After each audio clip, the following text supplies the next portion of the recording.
할렐루야. 복된 주일 아침 2부 예배에 오신 여러분을 진심으로 환영하고 축복합니다. 오늘이 5월 마지막 주일입니다. 한 달도 또 주의 은혜 가운데 여기까지 이르렀는데 많이 더워진 가운데 우리가 또 마스크를 쓰고 예배하는 것이 참 힘들고 불편한 가운데 있을 줄 압니다. 그럼에도 불구하고 또 우리가 이렇게 예배할 수 있다는 그 사실 하나만으로도 얼마나 큰 은혜이고 감사한지 다시 한번 기억하면서 온전한 예배자로 하나님 앞에 나아갈 수 있는 귀한 시간이 되었으면 좋겠습니다. 오늘 함께 예배하는 우리 사랑하는 믿음의 동역자들 인사하도록 하겠습니다. 사랑합니다. 축복합니다. 잘 오셨습니다. 인사하겠습니다.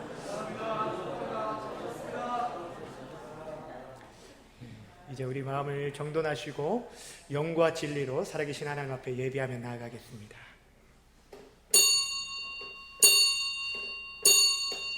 다 함께 묵도하겠습니다.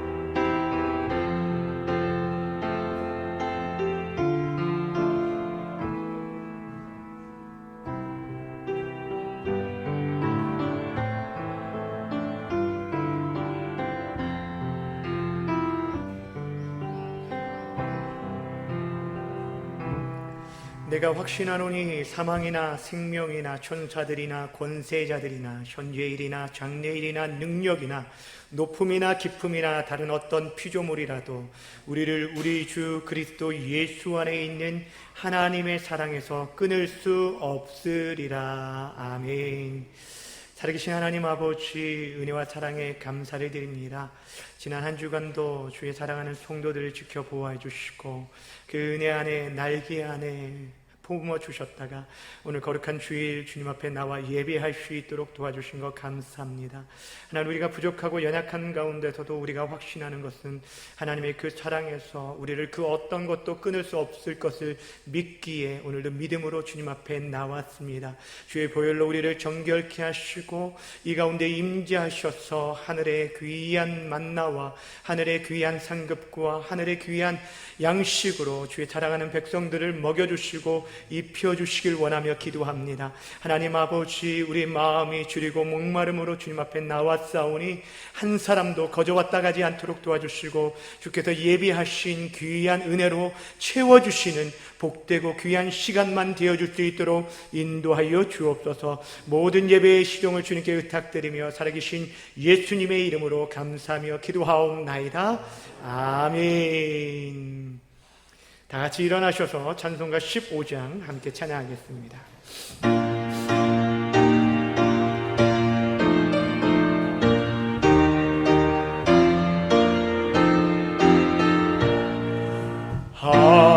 하나님의 크신 사랑 하늘에 전해리사 우리 맘에 항상 대전 온전하게 하소서.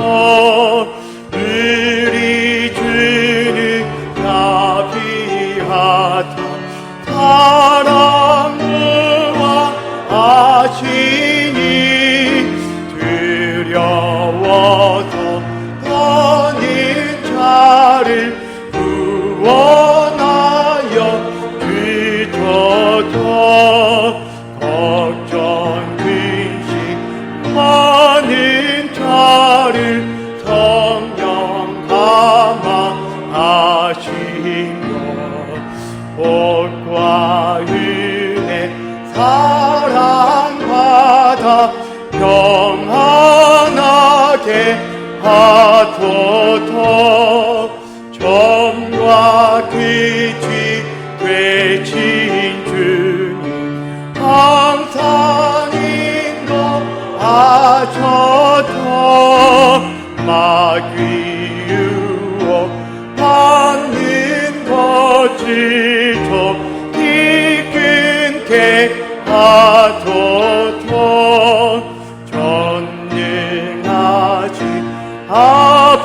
아버지여 주의 능력 주시고 우리 맘에 임하셔서 더 나아가지 마소서.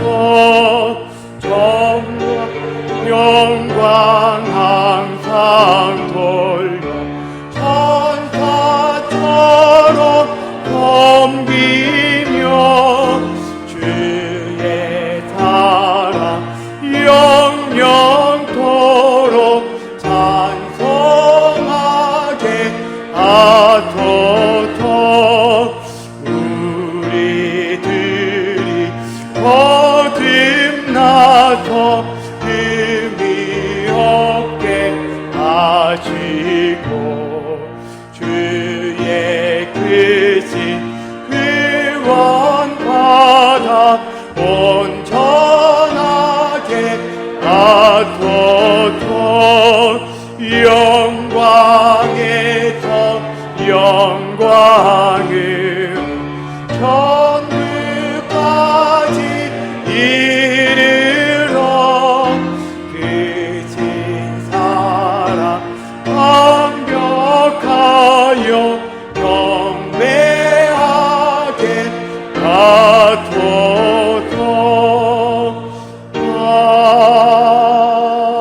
아멘.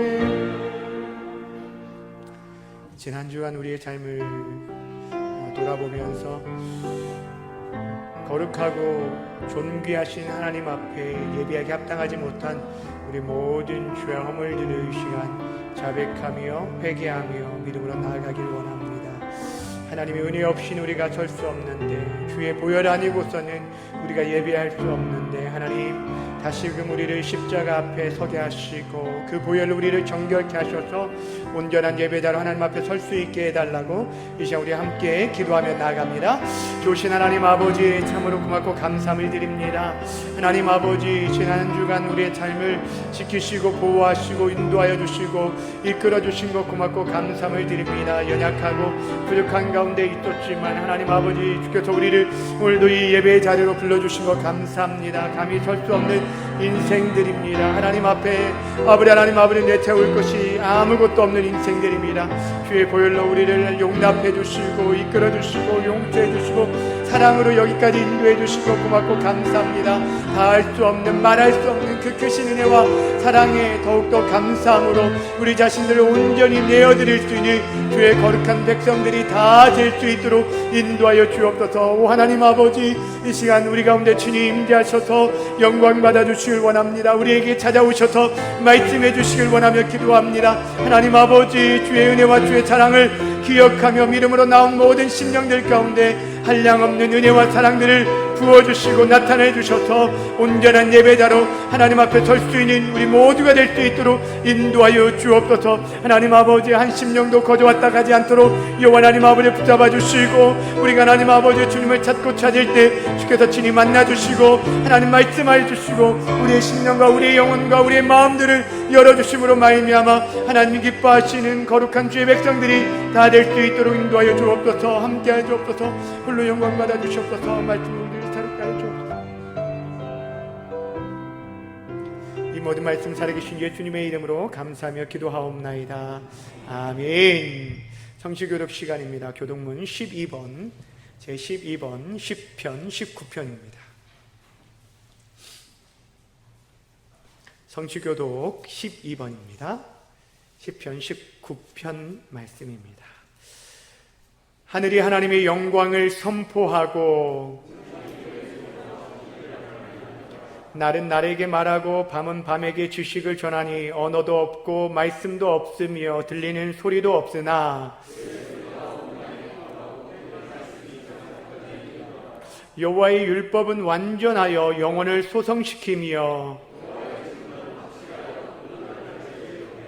여호와의 교훈은 정직하여 마음을 기쁘게 하고 여호와를 경외하는 도는 정결하여 영원까지 이르고 금 곧 정금보다 더 사모할 것이며 꿀과 송이꿀보다 더 달도다. 아멘. 사도신경으로 우리의 신앙을 고백하며 나아갑니다. 전능하사 천지를 만드신 하나님 아버지를 내가 믿사오며 그 외아들 우리 주 예수 그리스도를 믿사오니 이는 성령으로 잉태하사 동정녀 마리아에게 나시고 본디오 빌라도에게 고난을 받으사 십자가에 못 박혀 죽으시고 장사한 지 사흘 만에 죽은 자 가운데서 다시 살아나시며 하늘에 오르사 전능하신 하나님 우편에 앉아 계시다가 저리로서 산자와 죽은 자를 심판하러 오시리라. 성령이 믿사오며 거룩한 공회와 성도가 서로 교통하는 것과 죄를 사하여 주신 것과 몸이 다시 사는 것과 영원히 사는 것을 믿사옵나이다. 아멘. 다 함께 자리에 앉으시고 찬송가 325장 함께 찬양하겠습니다.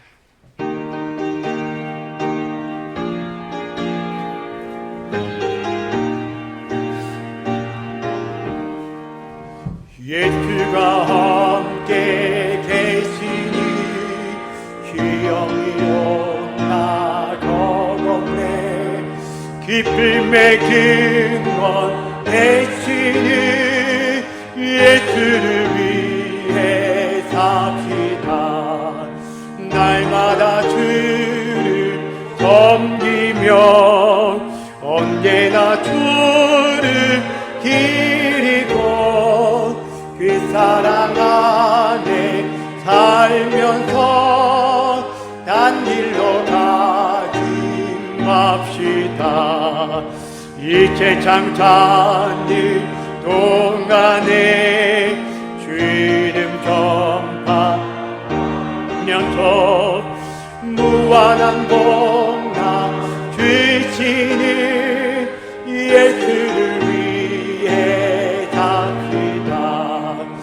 날마다 주를 섬기며 언제나 주를 기리고 그 사랑 안에 살면서 딴 길로 가지 맙시다.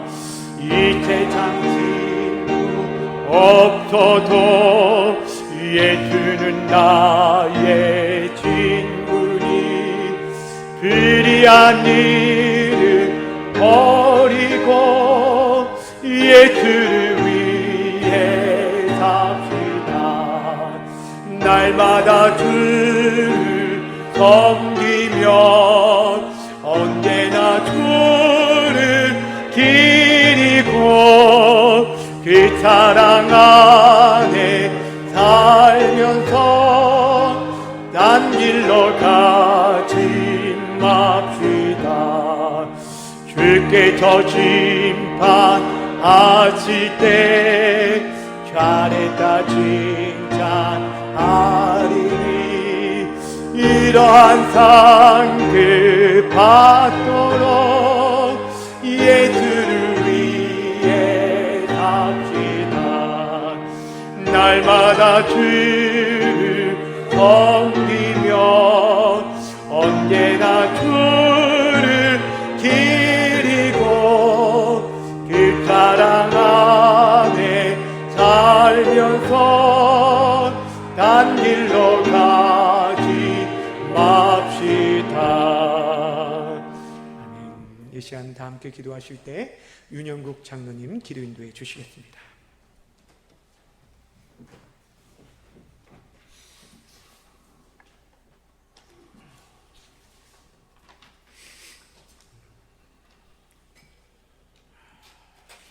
너희는 여호와를 만날 만한 때에 찾으라. 가까이 계실 때에 그를 부르라.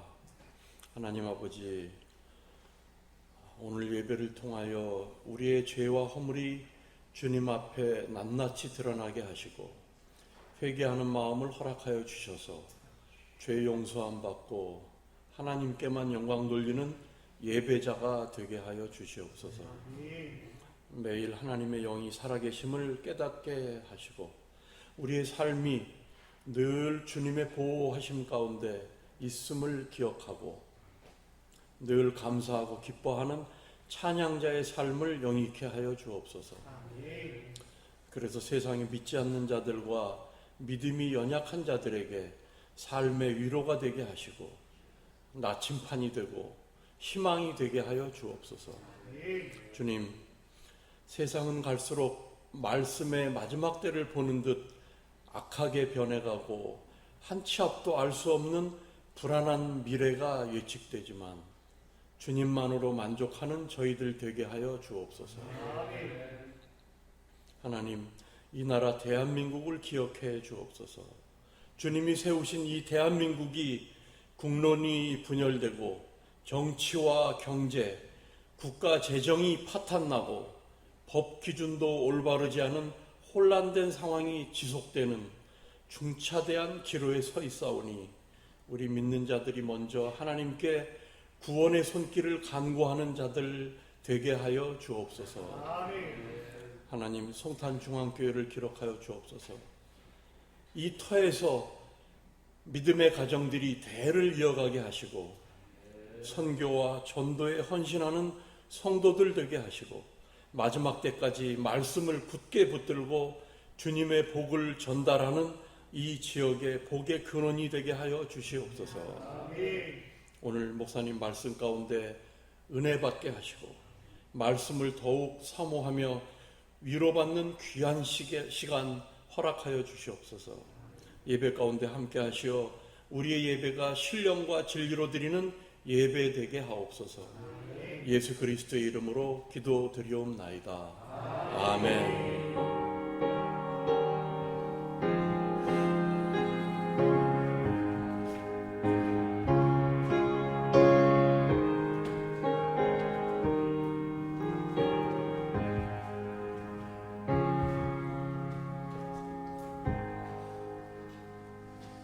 오늘 우리에게 주시는 하나님의 말씀은 신약성경 사도행전 6장 1절부터 7절까지의 말씀입니다. 사도행전 6장 1절부터 7절까지의 말씀, 제가 가진 성경 신약성경 195페이지에 있습니다. 다 찾으셨으면 한 절씩 교도하도록 하겠습니다. 그때 제자가 더 많아졌는데 헬라파 유대인들이 자기의 과부들이 매일의 구제에 빠짐으로 히브리파 사람을 원망하니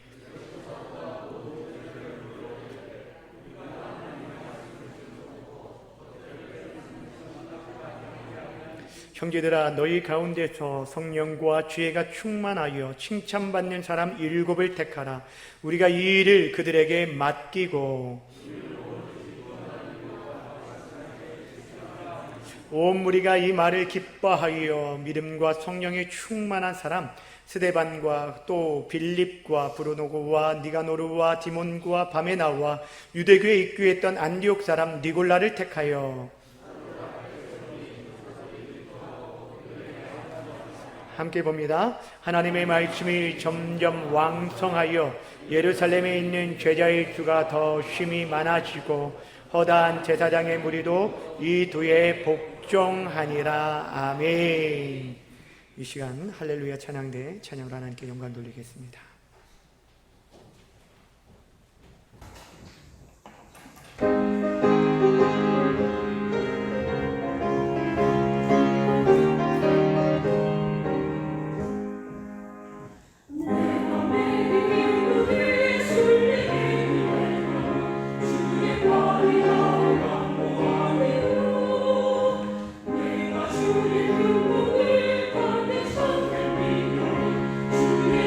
주의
하나님께 돌립니다.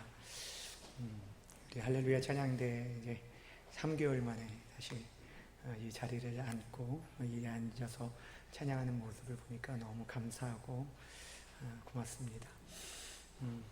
우리 모든 우리 예배와 사역들이 정말 정상적으로 회복될 수 있도록 여러분 끊임없이 기도해 주시기를 부탁을 드립니다. 오늘은 교회 안에 갈등의 문제가 생길 때라는 제목으로 말씀 증거하도록 하겠습니다. 우리 제목을 함께 따라하겠습니다. 교회 안에 갈등의 문제가 생겼을 때. 오늘 이 제목을 듣고 아니 교회에 무슨 문제 있는 거 아니야 라고 생각하는 분들이 혹 계실지 몰라서 이 제목을 잡는 데 좀 조심스럽긴 했는데, 우리가 계속적으로 지금 살펴보고 있는 사도행전 이 초대교회의 교회 공동체의 이야기입니다. 그런데 사실 이 갈등이라는 것은 언제 어디서나 누구에게나 일어날 수 있는 일이기 때문에 결코 다른 사람의 얘기가 아니라는 거예요. 바로 우리의 얘기요 또한 우리 공동체의 이야기가 될 수 있다라는 것입니다. 그러게 오늘 이 갈등 가운데 초대교회가 이겨내고 해결되어진 그 모습들을 살펴보면서 우리 삶 속에 끊임없이 이렇게 나타내는 이 갈등의 문제들을 우리가 어떻게 해결해 나갈 것인지 오늘 본문을 통해 교훈받을 수 있기를 바랍니다. 이전에도 말씀드렸지만 이 초대교회의 역사를 보면 그들의 계속적인 성장과 부흥을 경험하게 되었는데 그것이 자연적으로 일어난 것이 아니라고 그랬습니다. 어떠한 어려움도 문제도 갈등이 없이 성장한 것이 아니라는 것이죠. 즉 아이들이요 성장하면서 성장통을 겪는 것처럼 교회가 성장하는 데 있어서도 큰 어려움들을 겪게 되어지는데 그 어려움들이 초대교회 안에서 있었다는 것입니다. 그들 가운데 계속적인 외부적인 또한 어려움, 또한 내부적인 시련들이 계속적으로 교차적으로 나타났는데 그 모든 시련들을 잘 견뎌냄으로 인해서 오히려 교회 공동체는 더욱 든든하게 세워져 갔다라는 것입니다. 우리가 앞에서 살펴봤던 것처럼 초대교회는 세워짐과 동시에 유대 종교 지도자들에 의한 외부적인 압박과 핍박이 있었습니다. 박해가 있었습니다. 또한 우리가 사도행전 5장에서 보았던 것처럼 내부적으로는 아나니아와 삽비라 부부가 교회 공동체 안에서 거짓으로 하나님 앞에 거짓말하는 그런 죄악을 범함으로 말미암아서 그 자리에서 하나님의 심판을 받는 일들도 있었다는 것입니다. 그런데 그때마다 성령 하나님께서 교회의 순수성과 진리를 보호하게 하심으로 말미암아 교회는 그 어려움들을 이겨내고 크게 성장할 수 있었습니다. 이렇게 교회가 세워지는 데 있어서 외적인 시련과 내적인 시련들이 끊임없이 발생하는데 여러분 생각할 때요, 외적인 시련과 내적인 시련 가운데 어떤 것이 교회적으로 더 큰 위협이 된다라고 생각하십니까? 사실 겉으로 볼 때는 외적인 이 핍박과 박해가 더 크고 무섭게 느껴지는 것이 사실이지만 사실 교회 역사적으로 보면 교회를 위협하는 그런 큰 어려움들, 치명적인 어려움을 주었던 것은 늘 언제나 교회를 위협하는 외부적인 박해와 시련이 아니라 내부적으로 발생하는 부패와 갈등과 원망, 이런 것들로 인해서 어려움을 겪게 되었다는 것이죠. 오늘 본문이 바로 그러한 내적인 문제인 교회 내의 갈등의 문제를 소개해주고 있습니다. 오늘 본문 1절은 그때에 라는 말로 시작하게 됩니다. 여기서 그때라는 것은 우리가 지난주에 살펴보았던 때를 말하는 것입니다. 사도들이 이 공회원들에게 신문을 당하고 풀려나게 되었어요. 그럼에도 불구하고 여전히 이 금지령을 가지고 있음에도 불구하고 그들이 예수는 그리스도라고 가르치기와 전파하기를 그치지 아니하던 때를 말하는 것입니다. 힘든 가운데서도 하나님께서 맡겨진 복음 사명을 계속적으로 감당하던 때를 말하는 것입니다. 그런데 그때에 어떤 일이 있었냐면 제자의 수가 더 많아졌다라고 말하고 있어요. 핍박 가운데서도 주의 일을 더욱 계속 감당했을 때 그때의 제자의 수가 더 늘어났다는 거예요. 단순히 믿는 자가 늘어났다는 것을 뛰어넘어서 이제는 예수의 도를 믿고 그분을 쫓아 자신의 인생을 따라가기를, 그 길을 따라가기를 원했던 제자의 수가 더욱 많아지는 역사가 나타나게 되었습니다. 그런데 이러한 성장과 함께 또다시 사단의 박해와 공격이 시작되었는데 이번에는 교회 내 갈등의 문제로 나타나게 되었어요. 어떤 문제였는지 1절을 함께 읽도록 하겠습니다. 시작. 그때에 제자가 더 많아졌는데 유대인들이 자기의 과부들이 매일의 구제에 빠짐으로 히브리파 사람들을 원망하니. 아멘. 문제는 다른 것이 아니라 교회 공동체 안에서 이 과부들을 돌아보는 구제 사역들을 감당하는데 헬라파 유대인 가운데 이 과부들이 매일의 구제에 빠지게 되었다는 거예요. 그래서 히브리파 사람들을 원망하게 된 것입니다. 당시 예루살렘 교회는요, 큰 두 부류의 사람들이 존재하였는데, 구성되어졌는데, 히브리파 유대인들과 헬라파 유대인들로 구성되어 있었어요. 히브리파 유대인들은 본토에서 태어나서부터 쭉 그곳에서 자라온 유대인들입니다. 그들은 주로 아람어를 사용했던 사람들이었고, 헬라파 유대인들은 디아스포라 유대인들로서 세계 열방에 흩어져 있던 자들인데, 그들이 자신들이 마지막 생애를 고향에서 보내고 싶어서 돌아온 자들이 많이 있었거든요. 그러니까 이 흩어진 디아스포라 유대인들의 소원은 뭐였냐면 자신의 생애의 마지막을 고향에서 보내는 거였어요. 그래서 수많은 사람들이 그 고향 땅으로 돌아온 사람들, 이들이 바로 헬라파 유대인들이에요. 이들은 주로 당시 그 세계 공통어였던 헬라어를 사용했던 자들이었습니다. 그러냐면 보이지 않지만 그들 간의 계층과 차이와 갈등들이 존재했을 것입니다. 히브리파 유대인들은 요즘 말로 말하면 토박이들이고요. 헬라파 유대인들은 1.5세 교민들 정도 되는 정도입니다. 그렇잖아도 이 헬라파 유대인들이 자신들의 입지가 히브리파 유대인들에 비해서는 늘 작게 여겨졌는데 이 구제일에 있어서 자신들의 과부들이 빠진 것들에 대해서 굉장히 서운한 마음이 들었던 거예요. 아니, 어떻게 교회가 이럴 수 있지? 우리를 무시하는 것 아니야? 라는 그런 생각 때문에 그 서운함이 원망으로 표출되게 되었어요. 근데 여러분, 당시 이 헬라파 과부들의 구제가 누락되게 되어진 것은 고의적인 일이 아니었을 것입니다. 여러분 생각해 보세요. 당시 초대교회는요, 갑작스럽게 성장한 교회입니다. 베르의 설교를 통해서 한 번에 3,000명, 5,000명이 회심하는 일로 인해서 수많은 사람들이 모여들기 시작했어요. 그럼으로 인해서 더 많이 섬겨야 할 그런 대상들이 늘어나게 된 거예요. 그러면은 조직이 세워져야 하고 그 모든 것들을 감당할 행정적인 그런 프로그램들이 마련되어야 하지만 그 일들을 감당하는데 역부족이었기 때문에 행정적인 그런 누락과 실수가 미흡함이 있었을 거라는 거예요. 그렇다면 일들이 참 너무 많았기 때문에 그렇구나라고 단순하게 넘어갈 수도 있지만 사단은요, 그런 작은 틈을 이용해서 우리 안에 불평과 원망의 씨앗을 불어넣어서 이 공동체를 어지럽히는 그런 일들을 한다는 것입니다. 다른 것도 아니라 하나님께서 기뻐하는 사역을 하는데도 불구하고 그런 갈등들이, 그런 실수와 부족함이 오히려 갈등의 원인이 되어져서 공동체 전체를 흔드는 일들로 나타날 수 있다는 거예요. 여러분, 우리는 여기서 한 가지 기억해야 할 것은 당시 이 초대교회, 우리가 초대교회로 돌아가자라는 그런 얘기를 많이 하지만 초대교회 공동체 자체 안에서도 지금 시대의 교회들과 별다를 것 없이 많은 문제들이 있었다라는 것입니다. 사랑하는 여러분, 기억하시길 바랍니다. 이 땅에 있는 모든 교회에 문제없는 교회가 없다라는 거예요. 뭐가 없다고요? 문제없는 교회가 없다. 다시 말씀드리면 모든 교회마다 문제가 발생할 수 있다라는 것입니다. 사람이 이 사실을 잃어버리고 많은 사람들이 교회에 왔다가 쉽게 실망하고 또 교회를 떠나는 일들도 보게 됩니다. 그러니까 우리에게 있어서 필요한 것은 문제없는 교회를 찾는 것이 아니라 어떤 문제를 만나다가 우리가 그 일들을 어떻게 뛰어넘느냐, 이것이 더 중요하다라는 것이죠.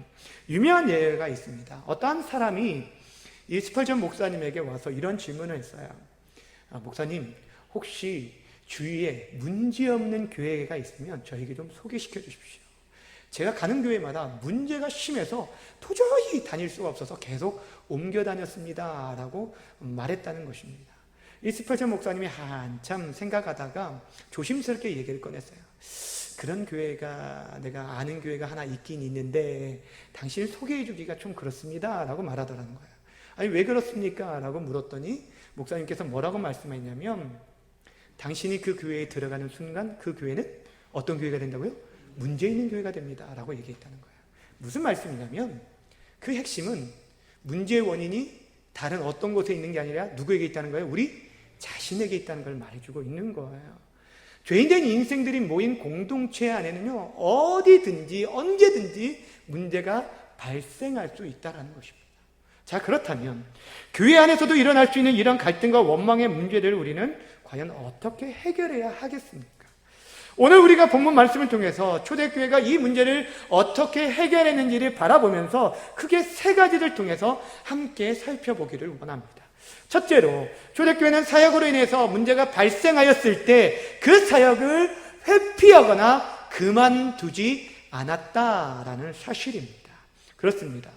당시 초대교회는 이 구제 사역을 감당하는 데 있어서 어려움이 있었지만 그 사역을 그만두거나 회피하지 않았습니다. 여러분 잘 보세요. 지금 초대교회가 어떤 것 때문에, 어떤 문제 때문에 지금 문제가 되고 원망이 되었어요? 구제 사역 때문이었어요. 구제 사역은 분명 하나님께서 기뻐하시는 사역입니다. 교회 안에서, 당시 초대교회 안에서는 굉장히 중요한 사역이었습니다. 근데 그 일을 통해서 문제가 발생하고 여기저기서 사람들의 원망이 있고 일로 인해서 교회가 두 패로 나누어져서 싸우게 되어질 그런 상황에 있었는데 그때에도 우리 구제 더 이상 하지 맙시다 라고 말하지 않았다는 거예요. 여러분 이것이 참 중요한 거예요. 사실 많은 사람들이 어떤 문제들이 발생하게 되면 쉽게 취하는 행동 중에 하나가 무엇이냐면 그 하던 일을 그만두는 거예요. 또 한 가지는 그 모든 책임을 다른 사람의 탓으로 돌린다는 것입니다. 때로는 어떤 일을 감당하다가 문제가 발생하면 그것을 그만두는 것이 가장 쉬운 일처럼 우리가 생각되어질 수가 있습니다. 여러분 교회 봉사를 하는데도 마찬가지지 않습니까? 교회 봉사 좀 열심히 좀 하려고 하는데 오히려 하지 않는 사람들이 이러쿵저러쿵 말하게 됩니다. 짜니 맵니 싱겁니 왜 오늘 반찬이 이러니 라고 하면 그런 얘기를 들으면 여러분 하던 일도 하기가 싫어져요. 여러분 공감을 많이 안 하시는데 일부의 그 식당 봉사하는 분은 굉장히 공감을 많이 하시더라고요. 예. 그러면 내가 하던 일들을 내려놓고 싶은 거예요. 사랑하는 여러분, 그럴 때가 여러분 안에 있지는 않습니까? 여러분 그냥 내려놓는 것 사실 어찌 보면 제일 쉬워 보입니다. 그런데 그만두는 것이 가장 쉬운 것처럼 보이지만 가장 좋은 방법은 절대 아니라는 것입니다. 분명 초대교회가 이 구제 사역을 감당하는데 그 사역을 감당함으로 인해서 원망의 문제를 만났지만 사도들은 그 문제를 회피하거나 그 사역을 그만두지 않았다는 거예요. 그들은 목욕물을 내버리기 위해다가 아예 아이까지 내버리는 그런 어리석음을 범치 않았다는 것입니다. 우리가 주일을 할 때 열심을 내다가 이런저런 원망을 듣게 되면 참 내가 돈 받고 하는 일도 아닌데 나를 이렇게 취급하느냐라는 그런 마음들이 우리 안에 들 수가 있다라는 거예요. 그리고 내려놓고 네가 한번 해봐라 라는 그런 심보가 우리 안에는 못된 심보가 우리 안에 있다라는 거예요. 더 나아가서는 교회가 여기뿐이야? 라고 심각하게 말하고 오히려 다른 곳으로 떠나는 그런 사람들도 보게 되어집니다. 그러나 여러분 그것은 진정한 문제 해결 방법이 아니에요. 정직하게 자신들에게 물어볼 때 그것이 하나님께서 우리에게 원하시는 방법인지 하나님이 나에게 원하시는 뜻인지를 묻게 되면 그게 아니라는 거예요. 오히려 그것은 사단이 교회 공동체를 해방하기 위한 그런 계략이라는 것들을 발견하게 되어주는 것입니다. 그러게 우리는 갈등이나 원망을 들을 때 쉽게 사역의 자리를 떠나서도 안 되고 도망쳐서도 안 된다라는 것입니다. 또한 어떤 문제가 발생할 때 그 모든 책임을 누군가의 탓으로 돌려서도 안 되는 것입니다. 사탄은요, 우리 안에 갈등의 문제가 일어나게 되어지면 오직 나의 입장에서, 자기 입장에서만 바라보도록 만들어버립니다. 다른 사람의 입장은 전혀 고려하지 않고 자신의 입장에서만 생각하니 오히려 서운함이 더한 거예요. 그 사람이 어떻게 나한테 이럴 수 있어? 라고 하면서 그 원망의 마음들이 커지게 되어지고 그 모든 책임을 전적으로 다른 사람에게 돌리려고 하는 것입니다. 근데 이러한 책임 전가는 전형적인 죄인된 인생의 모습 속에서 나타나게 됩니다. 여러분, 아담과 하와를 보십시오. 그들이 명백히 하나님 앞에서 불순종하며 범죄하였음에도 불구하고 하나님 앞에 뭐라고 말합니까? 아담은 이렇게 말합니다. 당신이 나에게 주신 이 여자 때문에 내가 범죄했습니다. 하와는 뭐라고 말합니까? 이 뱀 때문에 그랬습니다 라고 하면서 자신들의 죄를 인정하지 않고 다른 사람의 탓으로 돌리는 것들을 우리는 보게 됩니다. 그런데 진정한 성숙한 공동체는 어떤 공동체입니까? 그 문제가 실제 자신으로 말미암아 비롯되지 않았다 할지라도, 나에게 전혀 잘못이 없다 할지라도 그 모든 공동체의 문제와 짐을 함께 짊어집니다. 그것들로 인해서 함께 아파하고 함께 해결해 나아가려 한다는 거예요. 사실 쉬운 문제는 아니죠. 말처럼 쉬운 것은 아닙니다. 내가 잘못한 것 아닌데 그것을 나의 잘못으로 여기면서 함께 짊어진다는 것은 결코 쉬운 문제가 아니라는 것입니다.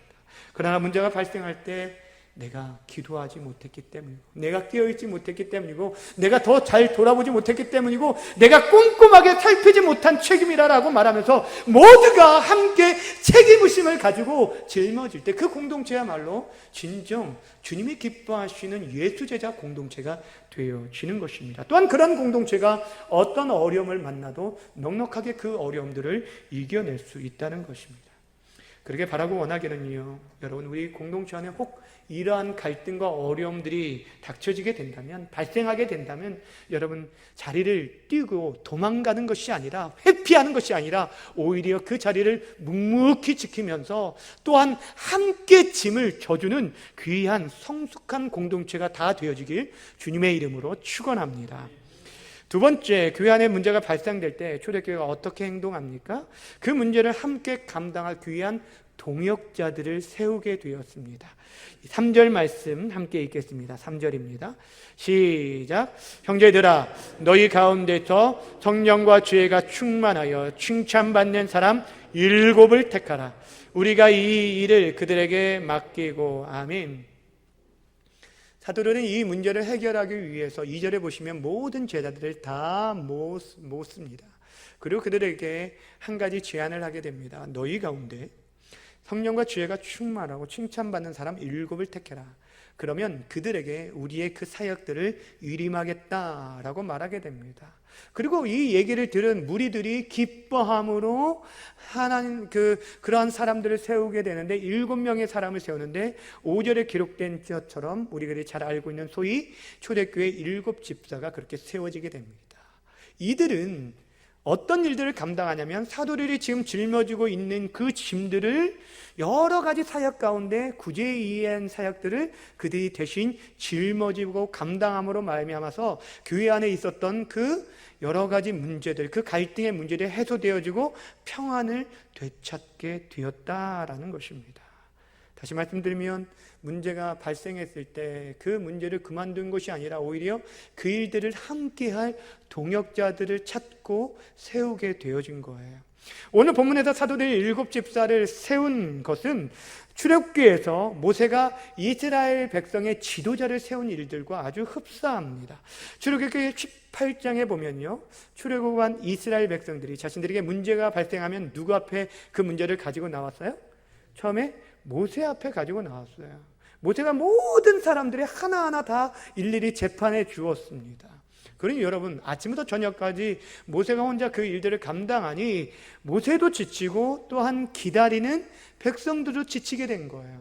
이것을 지켜보았던 모세 장인인 이드로가 어떠한 제안을 하냐면, 백성 중에서 능력 있는 사람들, 곧 하나님을 두려워하며 진실하며 불의한 이익을 미워하는 자를 살펴서 백성 위에 세우라는 거예요. 그렇게 세운 자들이 천부장과 백부장과 50부장과 10부장이에요. 그들이 백성들의 그 문제들을 재판해주고 큰 문제에 대해서만 모세에게 직접 가지고 나오게 만든 거예요. 다시 말씀드리면 지금 모세가 지고 있는 그 무거운 짐들을 나누어 지게 만들었다는 거예요. 동역자를 세워줬다는 거예요. 주의 일을 함께할 동역자들을 세워 그 일들을 감당하게 했다는 것입니다. 여러분, 우리가 지금도 주의 선한 일꾼들을 교회에 세워서 함께 사역하는 이유가 여기에 있습니다. 장로님들을 세우고 또한 권사님들, 우리 집사님들을 세워서 하는 것들은 무엇이냐면 이거는 그냥 하나의 감투가 아니에요. 이거는 서로가 서로를 돕고 섬기고 교회를, 하나님 나라를 세워가기 위한 그런 섬김의 직분이라는 거예요. 동역하는, 하나님 나라의 동역자로 그 일들을 감당하고 있다라는 것입니다. 사랑하는 여러분, 교회는요 결코 혼자서 다 감당할 수 있는 것이 아니에요. 아무리 내가 뛰어난 행정력과 탁월한 능력을 가지고 있다 할지라도 여러분 혼자서 교회 일들을 다 할 수 있는 것은 결코 아니라는 거예요. 하나님 나라의 원리가 그렇지 않다라는 것입니다. 만약에 혼자서 모든 일을 다 하려고 하면요, 둘 중 하나의 결과를 가질 수밖에 없어요. 하나는 번아웃 되든지 쓰러지는 거예요. 탈진해서 쓰러지든지, 또 하나는 내가 그 모든 일들을 그렇게 감당하는데 그렇게 감당하지 않는 다른 사람들을 보고 정죄하고 판단하고 비난하는 것입니다. 그러니 사랑하는 여러분, 교회 일들은, 주의 일은요 서로가 함께 해야 돼요. 각자에게 하나님께서 허락하신 은사를 따라서 봉사하고 섬겨야 한다는 거예요. 나 없으면 안 된다는 그런 교만의 의식도 안 되고, 나 없어도 된다라는 그런 이기적인 마음도 안 된다는 것입니다. 주님께서 우리를 몸된 교회, 주님의 몸된 교회의 지체로 세워주셨어요. 지체는요 서로를 돌아보도록 하기 위함이라는 거예요. 그러게 서로가 각자의 자리에서 하나님의 동역자임을 기억하고 나아갈 때만이 우리가 함께 세워져 가는 아름다운 공동체가 되어지는 것입니다. 근데 여러분, 여기서 한 가지 우리가 좀 주목해 보아야 할 것은, 초대교회와 일꾼을 세우는 데 있어서 일꾼을 세우는 자격이 있다는 거예요. 어떤 자격을 제시했냐면 3절에 보면 세 가지가 있어요. 뭐가 있냐면 성령이 충만한 사람, 그 다음에 뭐가 충만한 사람? 지혜가 충만한 사람, 마지막이 칭찬받는 사람이었어요. 자, 저리 보세요. 첫 번째 뭐가 그러라고요? 성령이 충만한 사람. 성령이 충만하다는 것은요, 예언하고 방언하고 랄랄랄랄 하는 것, 이런 걸 말하는 것이 아니라, 성령 충만한 사람요, 성령의 뜻을 따라 순종하는 자를 말하는 거예요. 성령 하나님의 뜻을 쫓아 살아가는 자라, 순종하며 사는 사람, 이런 사람이 바로 교회 일꾼이 되어야 돼요. 또한 지혜가 충만하다고 했는데, 이 지혜가 충만하다는 건 세상적인 지혜를 말하는 것이 아니에요. 여호와를 경외함으로 얻는 지혜를 말하는 것입니다. 그 지혜가 필요하다는 거예요. 하나님을 경외하는 거예요. 하나님을 두려워할 줄 아는 사람, 그런 사람이 겸손함으로 주의 일들을 감당할 수 있는 것이고, 세 번째 어떤 사람이요? 칭찬받는 사람, 삶의 열매가 나타나는 사람을 말하는 거예요. 말만 하는 사람이 아니라 삶 속에서 그 선한 성령의 9가지 열매들이 맺혀지는 사람, 그런 사람이 교회 일꾼이 되어질 수 있다라는 것이에요. 근데 여러분 생각해 보세요. 지금 교회가 구제하는 일로 인해서 문제가 발생했죠? 그렇다면 그 구제하는 일들을 감당하기 위해서 탁월한 행정력을 가진 그런 공무원들이나 아니면 사회복지사나 그와 이렇게 준하는 그런 전문가들을 세워야 하는 것이 마땅하지 않습니까? 그런데 초대교회는 그렇지 않았다는 거예요. 세상적인 기준이 아니라 전적으로 하나님 앞에서 순종하며 경외하며 삶의 열매를 맺는 그러한 자를 세웠다라는 거예요. 그렇습니다. 여러분, 교회의 일꾼은 세상적으로 배운 자, 힘있는 자, 빽 있는 자, 가진 자, 이런 자들이 세워지는 것이 아니라 성령이 충만하고 지혜가 충만하고 또한 칭찬받는 사람이 세워져야 하는 것입니다. 그런 의미에서 지금 저와 여러분들은 그런 자격으로 우리가 세워져 있는지 우리 자신을 돌아보아야 하는 것입니다. 중요한 것은 내가 어떤 직분을 가지고 있느냐 없느냐, 이것보다 더 중요한 것이 무엇이냐면 그 직분을 가질 만한 자격이 나에게 구비되어 있느냐, 그렇지 않느냐, 이것이 더 중요하다는 것입니다. 그렇게 다시금 바라고 원하기는요, 주의 일을 감당하는데 독불장군처럼 혼자 다 하려고 하지 마시길 바랍니다. 동역자들 찾고 다른 사람들과 함께 협력하며 하시기를 바랍니다. 내 의견만 주장하지 마시고 다른 사람에게 귀를 기울이고 함께 그 일들을 협력하며 도와주기를 바랍니다. 우리 모두가 하나님의 동역자임을 기억하시며 서로 세워주고 격려하면서 함께 지어져가는 우리 중앙교회 공동체가 되어지길 주님의 이름으로 축원합니다. 마지막으로 초대교회가 교회 안에 있는 이 갈등의 문제를 어떻게 해결해 나갑니까? 그동안 그들이 놓치고 있던 본질을 다시 붙들므로 그 문제를 해결해 나갔다는 것입니다. 오늘 본문에 보면 2절과 4절에 보면 사도들이 문제를 해결해 나가는 데 있어서 내세운 커다란 원칙이 등장하게 됩니다. 2절을 먼저 함께 볼까요? 2절입니다. 시작. 12사도가 모든 제자를 불러 이르되 우리가 하나님의 말씀을 제쳐놓고 접대를 일삼는 것이 마땅하지 아니하니. 아멘. 여러분, 사도들이 말씀을 증거함으로 인해서 수많은 사람들이 주께 돌아오게 되어졌고, 또한 그들 가운데 성령의 은혜를 경험한 자들이 어떻게 합니까? 자신들의 소유를 팔아서 사도들의 발 앞에 내어놓게 됩니다. 사도는 그것을 각 사람의 필요를 따라 나누어 주게 되었습니다. 그런데 여러분, 사람들이 계속적으로 늘어나게 되죠. 더 많은 사람들의 필요를 채워줘야 하는데 정작 그러다 보니까 사도들이 자신에게 원래 맡겨졌던 그 말씀 사역에 소홀해지게 되었어요. 그뿐 아니었어요. 그들이 지금 감당하고 있는 구제 사역 또한 행정적인 빈틈과 문제가 발생하게 되었다라는 것입니다. 그러면서 그들이 취했던 행동은 무엇이냐면 자신들이 원래 맡겨진 그 본질로 돌아가자라는 것이었어요. 구제하다가 문제가 생겼지만 그것이 진짜 본질이 아니라는 거예요. 그렇다고 구제하는 일이 하찮은 일이라고 말하는 것이 절대 아닙니다. 각자에게 주어진 소명이 있다는 것입니다. 사도들에게 있어서 가장 우선되는 우선순위인 말씀 사역과 기도에 더욱 집중하겠다는 거예요. 그것이 바로 4절 말씀입니다. 우리는 오로지 기도하는 일과 말씀 사역에 힘쓰리라 라고 말했어요. 어쩌면 이들은 사단의 그 교묘한 계략을 깨달은 것 같습니다. 이전에 외부적인 핍박과 박해, 또 내부적인 부패로 인한 어려움들이 있었지만 이번에 이것은 원망으로 그쳐지는 것이 아니라 그 원망 때문에 사도들이 더 열심히 구제하는 일에 집중하게 되어지면 궁극적으로 어떤 일들이 소외되어지는 거예요? 말씀 사역에 소외되어지는 거예요. 그러니까 그들은 이 일들은 자신들이 원래 맡겨진 그 본질적인 사역을 집중하겠다는 것이고, 그 일들을 자신들이 이전에 지고 있었던 그 짐들은 다른 사람들에게 위임하고 또한 동역자들을 세우게 되어진 것들을 보게 됩니다. 사랑하는 여러분, 이것이 바로 하나님의 나라를 이루어가는 일들이에요. 문제가 발생할 때, 우리가 어찌할 바를 알지 못할 때, 그래서 어디서부터 풀어야 할지 알지 못할 때, 때로는 본질로 돌아갈 때 쉽게 그 문제들이 해결되어지는 경우들을 우리는 많이 보게 됩니다. 구약의 야곱의 경우를 생각해 보십시오.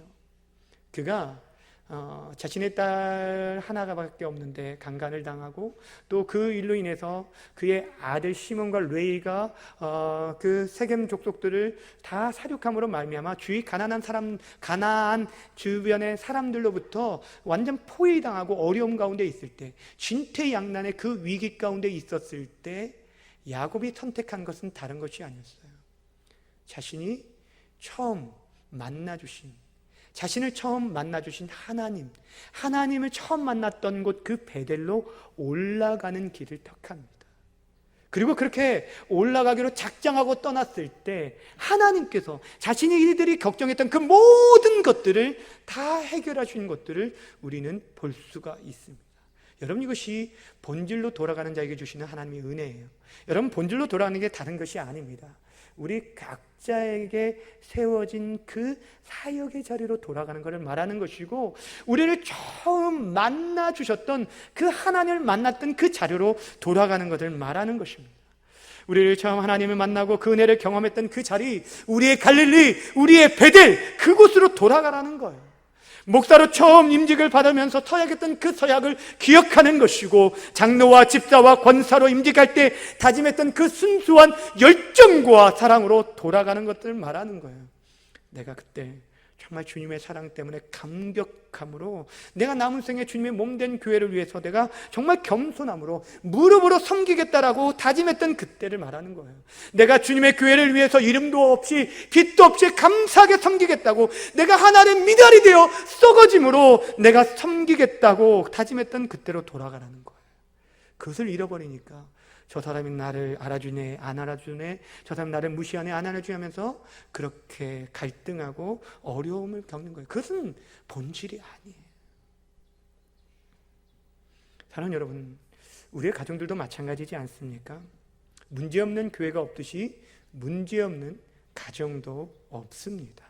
겉으로 볼 때 저 가정은 정말 문제가 없는 것 같아 라고 보아도요, 다 내면을 들여다보면 어디든지 갈등과 아픔들이 있는 걸 보게 됩니다. 그런데 특별히 남편과 아내가 그런 갈등과 어려움들이 있을 때 요즘 사람들이 쉽게 결정하는 게 무엇입니까?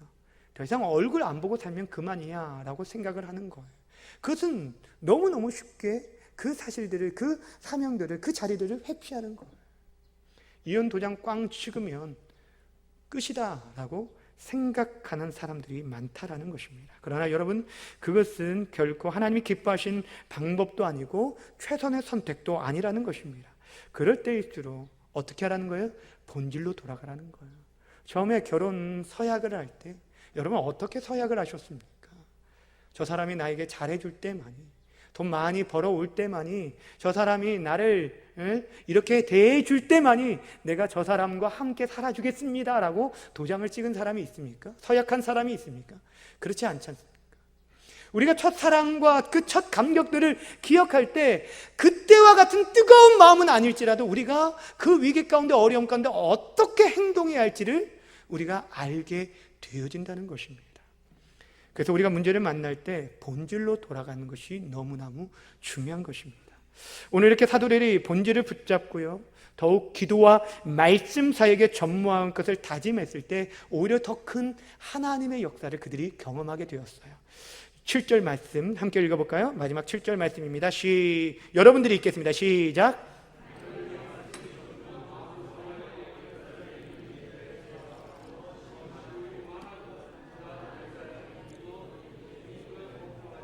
아멘.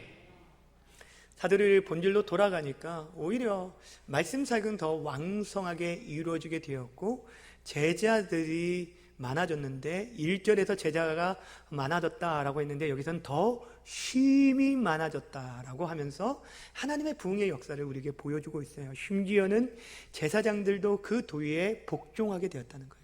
강팍한 제사장들마저 예수의 이름 앞에 무릎 꿇게 되었다는 거예요. 우리의 삶의 사역의 우선순위가 온전히 설정되어지고 그 일에 집중하게 되어지면 더 많은 풍성한 것들을 우리가 경험하게 된다는 것입니다. 주님의 사랑하는 여러분 지금 여러분 안에 겪고 있는 갈등과 어려움들이 무엇이 있습니까? 또 여러분이 겪고 있는 그 갈등의 문제를 여러분은 어떻게 해결하려고 하고 있습니까? 교회 사역을 감당하는 데 있어서, 또 교회를 지키는 데 있어서 정말 모든 것들을 다 내려놓고 도망치고 싶을 때가 있지 않으십니까? 근데 여러분, 그런 상황 가운데서도 교회 내 갈등으로 인해서 신앙생활하는데 마음 상하는 일이 있다 할지라도 사랑하는 여러분, 그 사명의 자리를 회피하거나 도망치지 마시기를 주님의 이름으로 부탁드립니다. 주님께서 여러분에게 세워주신 이 주님의 몸된 교회, 이곳은 사명의 자리입니다. 여러분이 심으신, 여러분이 각 가정에 세워진 그 자리, 남편으로서, 아내로서, 부모로서 세워진 그 자리, 하나님께서 주신 사명이고 그것이 바로 우리가 짊어져야 할 십자가인 것입니다. 이 어려운 때를 우리가 살아가고 있지만 이 어려운 때조차 하나님의 선한 뜻이 있음을 믿고 우리는 우리 각자의 자리에 하나님께서 세워진 그 자리에서 목사로서, 장로로서, 권사로서, 또한 집사로서, 남편으로서, 아내로서, 자식으로서 또한 부모로서 그 자의를 눈물 나고 탄식 나는 날지라도 여러분 참고 견디며 성실하고 정직함으로 그 자리를 지켜나가야 한다는 거예요. 때로는 실패할 수도 있어요. 때로는 넘어질 수도 있어요. 주저앉을 수도 있어요. 너무 멀리 왔다라고 생각할 수도 있습니다. 그러나 사랑하는 여러분, 그 가운데서도 우리가 주님의 이름을 붙들고 십자가 앞에 나아가기만 한다면 주께서는 언제든지 우리의 모든 상황들을 역전시킬 수 있는 전능하신 주님이심을 믿으시길 바랍니다. 그러니 내가 지금 놓치고 살아가고 있는 본질이 무엇인지를 다시 한번 돌아보시고 하나님과의 관계 속에서 초심을 회복하심으로 말미암아 여러분이 지금 이 어려운 때를 슬기롭게 잘 이겨나갈 수 있는 저와 여러분 되시길 바랍니다. 사랑하는 여러분, 주님 오실 때까지 끊임없는 사단의 공격은 계속 되어질 것입니다. 여러분이 성령을 쫓아 믿음으로 살아가려고 할 때는 더욱더 강력하게 여러분을 위협하고 넘어뜨리려고 할지 모른다는 것입니다. 그러나 사랑하는 여러분, 그때에도 여러분의 마음과 여러분의 심령이 하나님께 집중되어지고 우리에게 맡겨진 그 사명을 굳게 지키며 나아간다면, 우리가 본질로 돌아가기만 한다면 궁극적으로 우리를 회복시키시고 승리케 하여 주실 것입니다. 그 승리의 주님을 믿고 믿음으로 승리하는 우리 모든 성도님들이 다 되어주시기를 주님의 이름으로 축원합니다. 기도하겠습니다. 좋으신 하나님 아버지, 감사합니다. 하나님께서 맡겨진 사명들을 감당하는데 하나님 아버지, 때로는 여러 가지 갈등과 불평과 원망으로 인해서 우리 마음이 낙심되어지고 좌절하고 실패하고 내려놓고 또 하나님 아버지 그 모든 것들을 떠나보내고 싶을 때가 많음을 고백합니다. 그러나 사랑하는 하나님 아버지, 우리의 마음을 다시 한번 정결케 하시고 새롭게 하시고 복음의 본질과 십자가 앞에 나아갈 수 있는 그런 은혜를 허락하여 주옵소서. 우리 주님께서 그 겟세마네 동산에서 땀방울이 피가 되도록 주님 앞에, 하나님 앞에 간구하며 이 잔을 내게서 옮겨 주시옵소서. 그러나 내 뜻대로 하지 마시고 아버지의 뜻대로 하여 주십시오라고 간구했던 것처럼 주님의 기도가 우리의 기도가 되게 허락하여 주셔서 묵묵히 사명의 자리를, 우리에게 세워진 이 십자가를 잘 지고 지어지 나아갈 수 있는 우리 모든 성도들이 다 될 수 있도록 인도하여 주옵소서. 하나님 아버지, 우리가 잃어버린 본질들을 회복할 수 있는 힘과 지혜와 용기를 허락하여 주시고 우리 때문에 하나님 아버지의 공동체가 다시 한번 더 아름답게 섬겨져 가게 하여 주시고, 또는 우리 혼자서가 아니라 함께 모든 일들을 나누며 공유하며 협력함으로 공동체가 더욱더 아름답게 든든하게 세워져 갈 수 있도록 우리를 사용하여 주옵소서. 감사드리며 예수님의 이름으로 기도하옵나이다. 아멘. 찬송가 342장 함께 찬양하면서 준비한 예물 하나님께 드리겠습니다.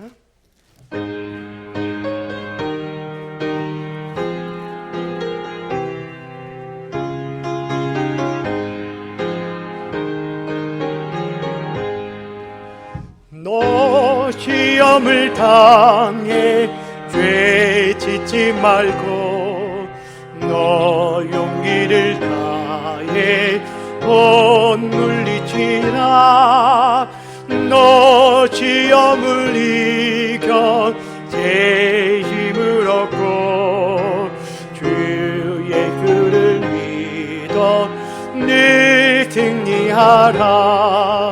우리 구주의 힘과 그의 위로를 빌라. 주 내 편에 서서 항상 도우시리.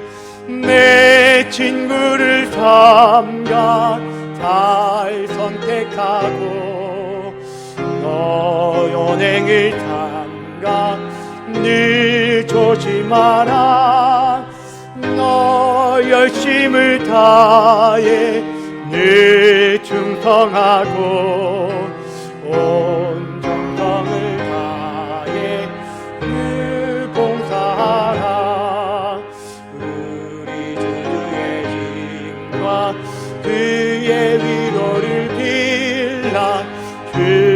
내 편에 서서 항상 도우시리.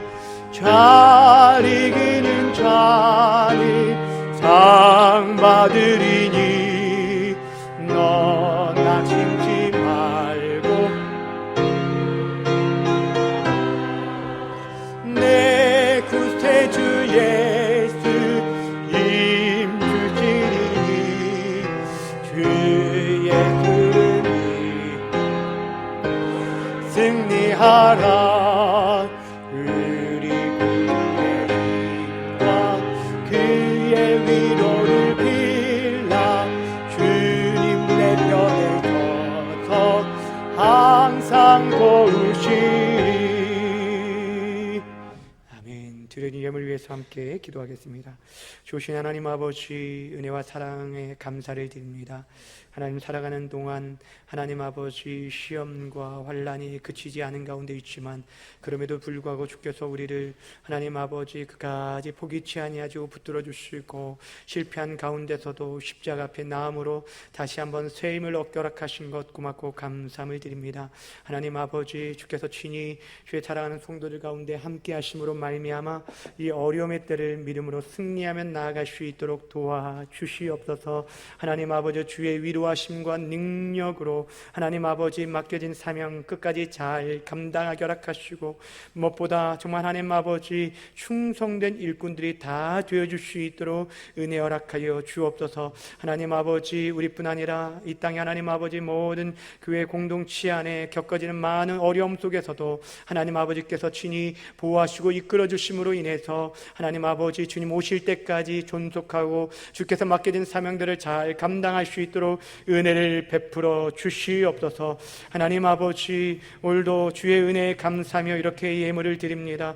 주님께서 지금까지도 우리를 사랑으로 이끌어 주시고 하나님 함께 해주셨는데 모든 것이 하나님의 은혜임을 고백하며 하나님 아버지 이렇게 예물을 드립니다. 주께서 받아 주시옵소서. 하나님 아버지, 범사에 감사를 드립니다. 하나님 아버지, 감사의 제목이 더욱더 넘쳐날 수 있도록 도와주시고 주님과 늘 동행하는 귀한 삶이 되어줄 수 있도록 도와주시옵소서. 하나님 아버지, 사랑하는 아내 이렇게 무릎 수술 잘 받게 허락하신 것 감사합니다. 재활 치료 중에 있사오니 주께서 친히 함께 하심으로 말미암아 마음껏 주님 앞에 나와 뛰며 걷고 하나님께 영광 드리며 예배자로 설 수 있도록 은총 허락하여 주옵소서. 하나님 아버지, 사랑하는 손녀딸을 위해 기도합니다. 하나님 아버지, 연약한 가운데 있습니다. 하나님 아버지, 안에 아시오니 주께서 친히 치료하시고 건강 회복시켜 주셔서 감당하는 그 모든 하나님의 일들을 친히 넉넉히 감당하고 하나님께만 영광 드릴 수 있는 귀한 믿음의 딸이 될 수 있도록 하나님 도와주시옵소서. 여호와 하나님 아버지, 성령의 매는 줄로 하나가 되어서 하나님 아버지 날마다 주님 앞에서 거룩한 주의 신부로서 하나님 겸손하고 온유하고 진실하여 하나님의 뜻을 이루어드릴 수 있는 귀한 믿음의 삶을 걸어갈 수 있도록 인도하여 주옵소서. 하나님 아버지, 귀한 믿음의 예물을 드립니다. 10의 1조를 구별하여 드린 손길에 주님께서 은총 허락하여 주시고 이 땅에 살아가는 동안 무엇 먹고 마실까 염려하지 않도록 하나님 아버지께서 물질 얻는 능력도 허락하여 주시고 지혜도 주시고 재능도 주시고 건강도 주시고 모든 것이 하나님께로 말미암았음을 인정하며 하나님께만 드릴 수 있도록 도와주시길 원합니다. 하나님과 재물을 겸하여 섬길 수 없다고 하였는데 하나님 아버지, 정말 물질을 하나님처럼 섬기는 이 시대 가운데서도 하나님 아버지 선한 청지기로서 우리가 하나님 아버지 물질을 잘 관리하고 하나님 나라 영광을 위해 구별하여 사용할 수 있는 하나님의 사람들이 다 될 수 있도록 도와주시고 주 앞에 드려질 때 주께서 더 많은 것들로 더 좋은 것들로 우리의 인생들을 책임져 주시고 이끌어 가시는 은혜들을 경험할 수 있도록 도와주시옵소서. 하나님 아버지, 구제연금을 드립니다. 선교연금을 드립니다. 장학원금과 차량원금을 드립니다. 여호와 하나님 아버지께서 친히 다 받아주셔서 하나님의 영광만이 나타날 수 있도록 인도하여 주옵소서. 하나님 아버지, 주님의 몸된 교회의 공동체가 주님 오실 때까지 이 아름다운 사명을 포기하지 않고 감당하길 원합니다. 하나님, 누가 뭐라 해도 하나님 아버지, 우리가 예배자로 서겠습니다. 주님 오실 때까지 주의 말씀을 전파하겠습니다. 가르치고 전파하며 치유하는 이 교회적인 사명들을 힘있게 감당할 수 있도록 우리를 사용하여 주시고 이 일들 감당할 수 있도록 주수와 일꾼들을 보내주시고 모든 교우들이 함께 주의 하나님 나라의 통역자로 아름답게 헌신할 수 있도록 인도하여 주옵소서. 하나님 아버지, 아직도 그치지 않는 여러 가지 어려움 가운데 있사오니 여호와 하나님 아버지 돕는 은혜를 허락하여 주시고, 지금도 하나님 아버지 코로나 바이러스로 인해서 하나님 아버지 고통하는 많은 사람들, 많은 열방의 하나님 수많은 사람들을 긍휼히 여겨주시고 저들을 도와주시고 은혜를 베풀어 주시고 모든 일상생활과 모든 예배가 속히 회복되어져서 하나님께만 영광 드릴 수 있도록 인도하여 주옵소서. 이 한 주간도 믿음으로 살아가길 원합니다. 하나님, 우리를 연약한 가운데 내버려 두지 마시고 주께서 친히 함께 하시고 동행하심으로 하나님 아버지 맡겨진 사명, 맡겨진 가정, 맡겨진 직장과 모든 공동체 안에서 하나님 아버지의 빛과 소금된 역할들을 잘 감당할 수 있도록 인도하여 주옵소서. 함께할 줄 믿고 감사드리며 예수님의 이름으로 기도하옵나이다. 아멘. 교회의 소식 전해드립니다. 오늘도 주님 앞에 나온 우리 모든 성도님들 환영하고 축복합니다. 이 예배 후에 정기당회가 새가족 부실에서 있습니다. 구역 예배 계속 이루어지고 있는데 가정에서 모이기 힘드신 구역들은 교회 공동체 모임 공예배 후에라도 모이셔서 함께 은혜를 나누고 기도 제목을 나누셔서 서로 돌아보는 시간들을 가지시기를 바랍니다. 다음 주 6월 첫째 주일부터 주일학교 예배 또 오후 찬양 예배가 재개됩니다. 또 한 가지 또 3개월 만에 우리가 다시 이렇게 시작이 되어주는데 여러분 그 어려움 없이 잘 되어줄 수 있도록 기도해 주시길 바라고요. 또 오후 찬양 예배가 재개되어도 당분간은 점심 식사 제공을 하지 않기로 우선은 결정되었습니다. 우리가 아직 계속적인 확진자들이 나옴으로 인해서 비대면 이런 것들을 요구하고 있기 때문에 우리가 조금 더 지켜보기로 했으니까 여러분이 양해해 주시기를 부탁을 드립니다. 또 그동안 또 우리가 이제 주일학교 예배가 되어진 이제 교역자들도 사역을 이렇게 감당해야 하기 때문에 그동안 실시간 예배 시랑 영상이 11시 예배 것이 지금 이 예배 시간대에 지금 온라인 예배로 드려지는 분들이 좀 계시는데 이제 그 현장 예배 중심으로 전환되어져서 다음 주일부터는 이 예배 녹화 영상이 이제 오후 찬양 예배 후에 이제 편집되어서 올라지게 될 것입니다. 그러니까 이해해 주시고 양해해 주시기를 부탁을 드립니다. 정오 기도회 시간 통해서 여러분 계속적으로 나라 민족과 열방과 다음 세대 한국교회를 위해서 기도해 주시기를 바랍니다. 환우들 위해서 또 기도해 주시기를 바라고 지난 주간에 이렇게 손영 권사님께서 이렇게 시술을 하시고 지금 또 치료 중에 있습니다. 회복 중에 있습니다. 위에서 또 기도해 주시길 바라고, 또 지난주에 광고 드렸듯이 홍동욱 권사님 무릎 관절 수술하시고 퇴원하셨는데 또 재활병으로 다시 곳으로 또 가셔서 거기서 한 2주 정도 또 재활 치료를 하신다고 합니다. 위에서 기도해 주시기를 부탁을 드립니다. 지난 주죠. 그 수요일에 무명으로 한 성도님께서 교회 음향 장비 구입을 위해서 목적 헌금 300만을 헌금해 주셨습니다. 감사 헌금으로 지금은 표시되었는데 교회 안에 지금 그 음향 영상 장비가 다 노후화되어져서 지금 사실 우리가 이렇게 그 영상 이렇게 실시간 보내는 것도 지금 이렇게 핸드폰으로 찍어서 이렇게 좀 좋지 않은 화질로 지금 보내고 있고요. 지금 방송실 장비들이 다 낙후되어졌습니다. 그래서 저희가 지금 당회에서 의논을 하고 지금 준비하고 있는데 그 현적을 뽑아보니까 한 3천만 원 정도 이렇게 최소한 것들로 기본적인 것들만 준비한다 그렇게 듣는다고 합니다. 그런데 이렇게 감사하게 이렇게 헌금하신 분이 계셔서 너무 감사하고 여러분들 유의를 위해서도 기도해 주시기를 바라고, 저희가 이제 더 많은 것들을 좀 더 확인을 해서 견적을 받아봐서 이렇게 장비를 준비하려고 합니다. 위해서 기도해 주시길 바랍니다. 이제 다 함께 일어나셔서 찬송가 1장 부르시고 축도로 예배 마치도록 하겠습니다.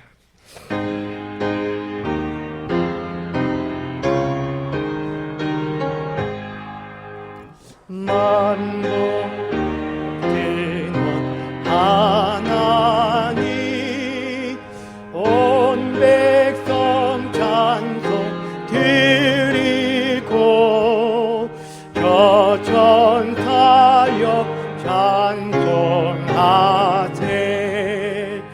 찬송 성부 성자 성령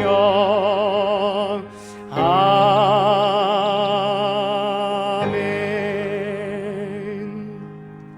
축도합니다.